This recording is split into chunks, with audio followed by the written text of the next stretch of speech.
여러분 안녕하세요. 네 번째 임명입니다. 5월 16일 방송을 시작하겠습니다. 자, 지금 5월 16일 오늘 방송 자료가 이제 앞으로 보게 되면 과거 자료가 될 겁니다. 제가 어제는 4월 7일 영상을 공유해 드렸었죠. 시장이 그때 공포에 쩔었었어요. 4월 8일 영상을 공유해 드리려고 하는데 왜냐면 5월 16일 자료 동안 남게 되겠죠. 지금 이더리움 가격이 5월 16일 저녁 7시 12분 기준 약 370만 원이에요. 저는 이거를 정고점 돌파를 확신하고 있습니다.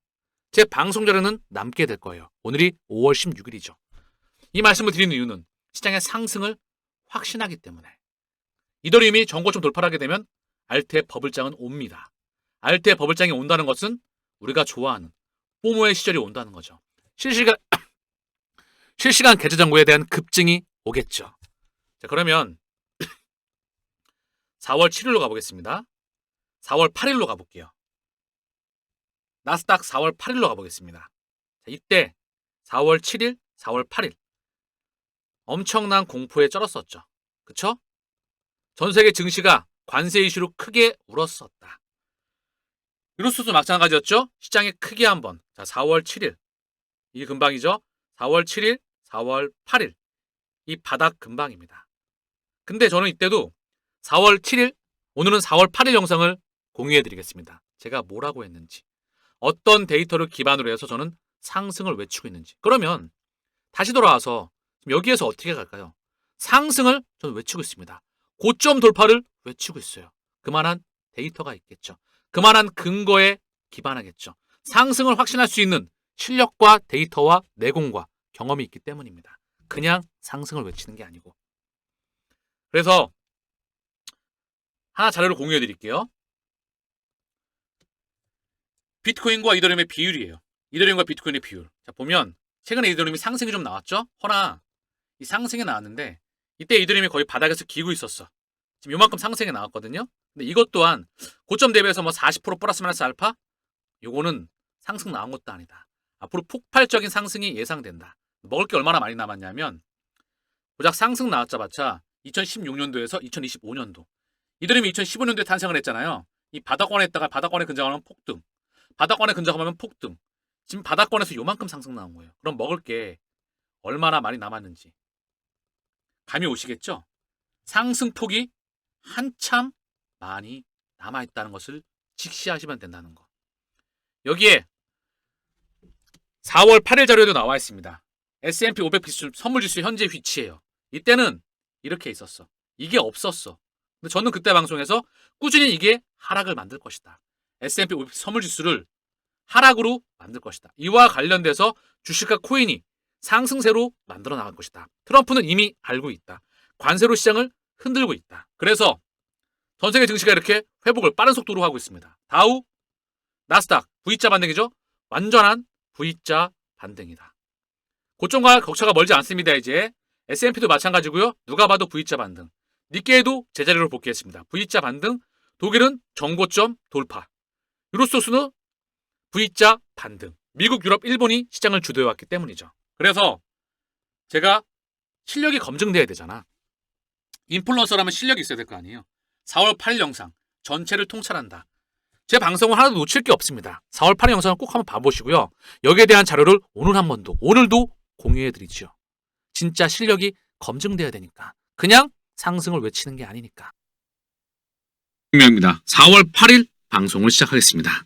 전세계 증시와 코인 시장이 크게 한번 울었죠. 관세를 명분으로. 관세는 시장을 붕괴시키는 이슈가 아니다. 일관되게 말씀을 드리고 있죠. 제가 강조하는 단어가 있습니다. 일관, 우직, 평상시. 그러면 도착한다. 지금의 관세 이슈로 시장이 크게 울었지만 빠졌지만 시장의 붕괴 이슈는 아니다. 또한 기술적으로 반등이 예정되어 있다. 니케이 지수가 어제 약 8%, 7%대 하락이 나온 이후에 오늘 6%대 급반등이 나왔습니다. 물론 지켜봐야 되겠죠. 그리고 전세계 중앙은행에 대한 움직임, 금리 인하에 대한 움직임, 중국 정부와 인민은행의 움직임, 행정부와 중앙은행의 움직임이 포착되고 있다. 어느 기준점과 관세 협상에 대한 그런 이슈가 나올 수가 있습니다. 그리고 한순간에 지금 공포 이슈와는 반대로 탐욕으로 분위기가 갈 수가 있겠죠. 물론 시간 차이와 함께 기간 조정과 함께 에너지 응축 과정을 거칠 수가 있습니다. 허나 지금은 지나가는 과정에 있다는 거. 예전에도 말씀을 드렸죠. 3대 수급 주체가 있다. 첫 번째는 개인, 두 번째는 외국인, 세 번째는 기관. 이게 주식시장이건 또는 코인시장이건 마찬가지입니다. 외국인은 타짜, 기관은 브로커, 고스톱으로 치면 광팔이라고 말씀드렸죠. 개인은 호구입니다. 개인들이 아직까지 참여가 안 되고 있어요. 진짜 버블이 오기 위해선, 그리고 상시장이 오기 위해선 개인의 참여가 필요하겠죠. 그래야 외국인들이 개인들에게 물량을 넘겨주고 장이 끝납니다. 또 한 번, 모두가 노할 때는 경제 위기는 오지 않습니다. 모두가 예스할 때, 모두가 탐욕에 쩔어 있을 때, 모두가 포모에 쩔어 있을 때 그 뒤에 경제 위기가 도사리고 있었죠, 늘. 그래서 개인이 참여하는 알트코인들의 시장이 대기하고 있습니다. 이미 알트코인 현물 ETF가 11종이 지금 SEC에 신청이 되어 있죠. XRP ETF만 15개. 오늘 XRP, 레버리지, 이게 선물 기반에 최초로 신청이 되었다는 것. 그들은 파생을 기반으로 한 상승장을 준비 중입니다. 지금 보시는 화면은요, S&P 500 빅 선물 지수예요. 이게 지금 8월 5일, 일본 작년 8월 달에 일본발 블랙 먼데스 때 하루 만에 급등이 나왔어요. 초급등. 지금도 만만치 않은 상승이 나왔다. 이게 스물스물 내려가야 됩니다. 내릴 거예요. 내릴 겁니다. 그들이. 그래서 최근 확대한 건데요. 급하게 뛰었죠. 스물스물 내려올 거다. 이쪽으로 안정화되기 시작하면 증시와 코인 시장은 다시 한번 돌아 나갈 것이다. 지금 관세 이슈로 여러 가지 협박과 함께 시장을 컨트롤하면서 흔드는 도구를 활용하고 있지만 다시 한번 시장을 상승시킬 수 있는 그 분위기를 만들 거라는 거. 그걸 누구보다 트럼프가 가장 잘 알고 있다. 미국 최초의 XRP ETF를 승인하였죠. 자, 오늘의 리플 소식이 나왔었죠. 새벽에 미국 법원 리플과 SEC 소송 합의 요청을 기각하였다. 이와 관련해서 스튜어트 알드로티, 리플의 최고 법률 책임자입니다.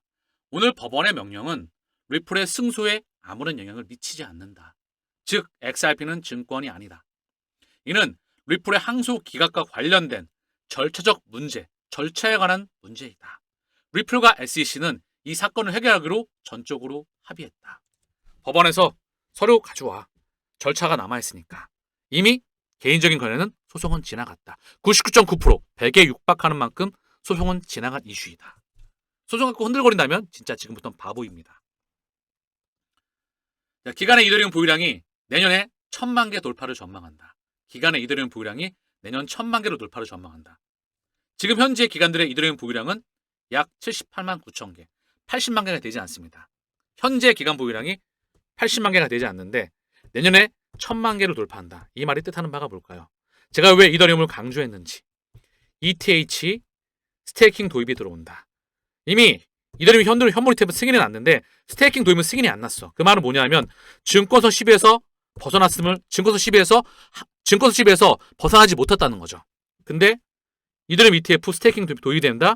증권서 10에서 벗어난다는 겁니다. 그럼 뭐죠? 불확실성이 사라지게 된다.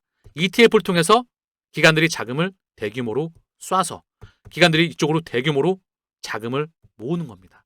이더리움의 개수를 모은다는 거죠. 그러면 전체 알트코인의 상승이 나옵니다. 전체 버블이 오고 있다는 것을 알 수 있는 한 장의 기사라는 거. 리플과 SEC 소송 종료, 이더리움에 대한 스테이킹 도입과 옵션 승인은 이미 났죠? 거기에 따라오는 알트코인 현물 ETF에 대한 승인, 이게 거대한 버블을 만들 겁니다. 또 하나, 여러분들은 코인 시장에 왜 투자하시나요?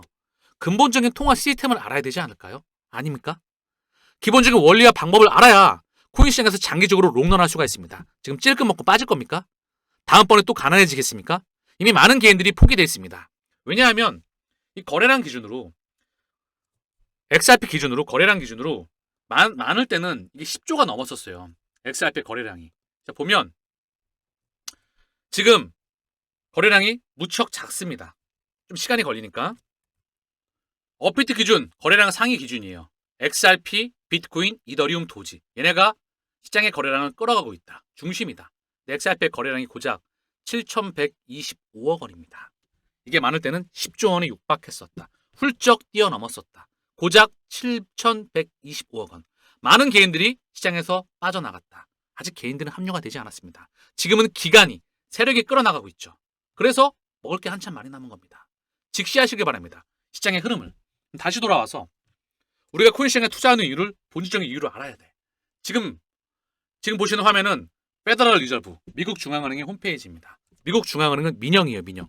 정부가 주인이 아니고 민간 기관, 월가가 주인입니다. 대표적으로 JP모건, 뱅크 오브 아메리카, 웰스파고 시티가 연준의 주인과 미국 50개 주 민영은행들이 이 연준의 주인이라는 거죠.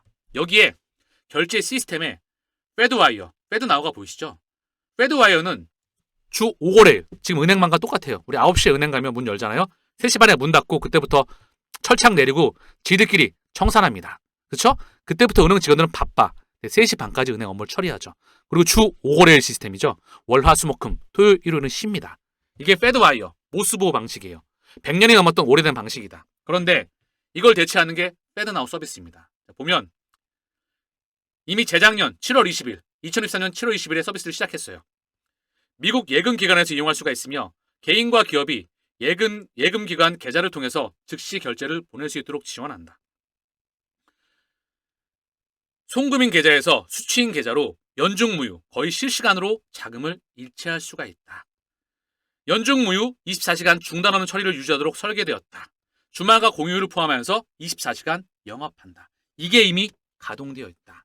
이 페드나우의 혈관망을 통해서 우리가 투자하고 있는 가상자산과 CBDC와 스테이블코인이 이동하게 될 겁니다. 이게 전 세계 결제망과 연결되게 될 거라는 거. 페드나우 서비스입니다. 직접 여기 참여금융기관과 인증 서비스 제공자가 있어요. 직접 페더럴 리저브에서 제공해주고 있다는 거. 업데이트 기준이 5월 12일, 4월 28일 며칠 전 기준입니다. 참여했던 업체를 보게 되면요, 이게 재작년 기준으로 정말 별로 없었어. 작년에도 정말 몇백 개 되지 않았었다. 그런데 지금은 자 보이시죠? 4개에서 자 115개, 185개, 200개, 400개, 미국 민영은행들이 600개, 700개, 1000개가 넘어야죠. 900개, 1000개가 넘고 1300개가 넘어가고 있어요. 1300개가 넘고 벌써 1400개에 육박해 가고 있다. 1348개의 금융기관이, 미국 내 금융기관이 페드나우 서비스에 참여하고 있다. 여기에 서비스를 공급하는 업체입니다. ACI 월드와이드, BNI 멜론, CGI, 캐나다 최대 전산망 업체이자 리플의 공식 파트너사, ACI 월드와이드도 마찬가지고요. BNI 멜론, 미국 최초의 오래된 은행이자 거대 금융권이자 달러의 주인장이자 리플과 연결되어 있죠. 자, 여기에 피네스라, 피델리티 인포메이션 서비스, 바로 그 유명한 피델리티. 자, 그리고 잭 켄리, 테메노스, 유럽의 인베디드 뱅킹 업체입니다. 은행이 아닌데, 은행이 아닌 회사에 은행의 소프트웨어를 공급해주는 그런 업체를 바로 인베디드 뱅킹 업체라고 합니다. 테메노스이죠. 얘가 클라우드를 아마존, 마이크로소프트의 애저, 아마존의 웹 서비스와 애저를 파트너로 사용하고 있다. 그러면서 리플과 연결된다. 그러면서 페드나우와 연결되고 있다.